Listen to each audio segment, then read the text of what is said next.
Hello and very good morning to all of you. आप सभी लोगों का एसआरएस स्टडी पॉइंट पर स्वागत है।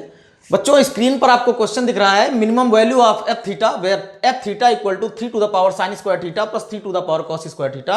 ये क्वेश्चन जेई 2026 में जनवरी में जो पेपर हो रहा था उसमें क्वेश्चन पूछा गया है और आपकी आने वाली परीक्षा बोर्ड एग्जाम और एनडीए के लिए महत्वपूर्ण है, क्योंकि एनडीए में पिछले 10 वर्षों के लगभग 25% क्वेश्चन एनडीए में पूछ लिए जाते हैं डायरेक्ट, और बोर्ड एग्जाम भी आजकल अपना पैटर्न चेंज कर चुका है, तो जेईई मेंस के कुछ क्वेश्चंस को ले आता है।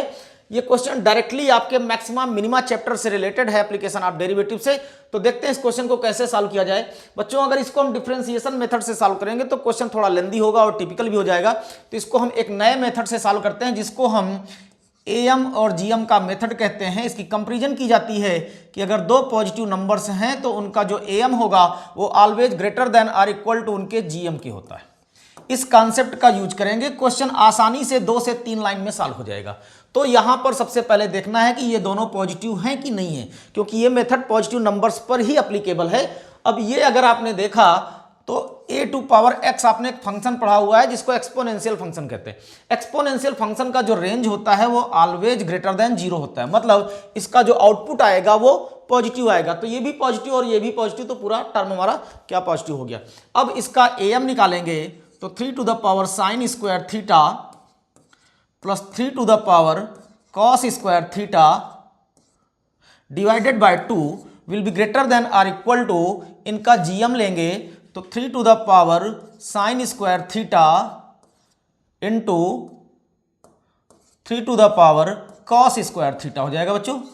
अब इसको हम एफ थीटा लिख सकते हैं, तो ये हो जाएगा F theta divided by 2 will be greater than और इक्वल टू, यहां पर a to power m into A to power n का कॉन्सेप्ट आप यूज करेंगे तो 3 टू द पावर क्या हो जाएगा sine square theta plus cos square theta.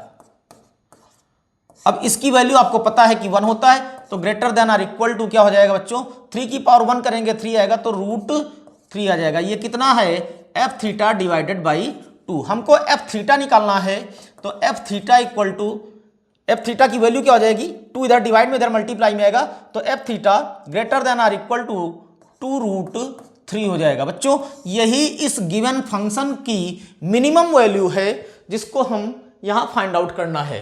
तो इस प्रकार ये हमारा आंसर हो जाएगा। इस मेथड का यूज करके आसानी से हम आंसर निकाल सकते हैं। अब ऐसे ही और भी इंपॉर्टेंट क्वेश्चन आपके लाएंगे जो आपके बोर्ड एग्जाम के लिए प्लस आने वाले एनडीए के लिए महत्वपूर्ण होंगे। तब तक के लिए जय हिंद एंड थैंक यू।